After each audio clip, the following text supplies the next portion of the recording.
По околу 7.000 денари просечно дневно собира општина Кочани од наплатата на таксата за паркирање во централното градско подрачје.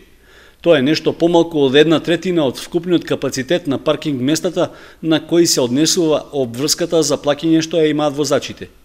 При тоа се продаваат по околу 660 билети дневно, што покажува оти на секое од обележаните места просечно се паркираат по околу 5 возила во различни периоди од денот. Податоците со кои излезе општина Кочани се однесуваат само на половина од месец август, при што за тој период само 4 пати бил поставен блокатор на возилата за чие паркирање возачите избегнале да платат или непрописно се паркирале. Анализата на собраните податоци покажува дека е слаб интересот за купување месечни повластени билети кај физичките лица, при што се продадени само 36. Уште помал интерес пројавиле правните субјекти, односно продадени се само 6 такви месечни билети, од кои се инкасирани 6.000 денари. Искористеноста на капацитетот на платениот паркинг во овој случај е уште помала, односно изнесува помалку од 1/4.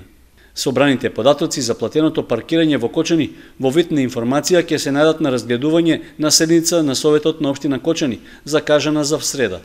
Дополнително, советниците ќе треба да дадат протоколарна согласност на одлуката за проширување на опфатот на локациите каде ќе се наплаќа за паркирање.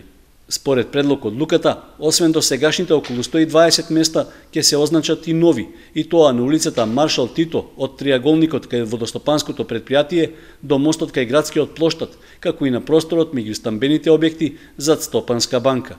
Дали изголемениот број платени паркинг места ќе донеси и поголема заработувачка, ќе се знае по еден месец, откако ќе помине пробниот период и кога ќе се поднесе нов извештај пред советниците.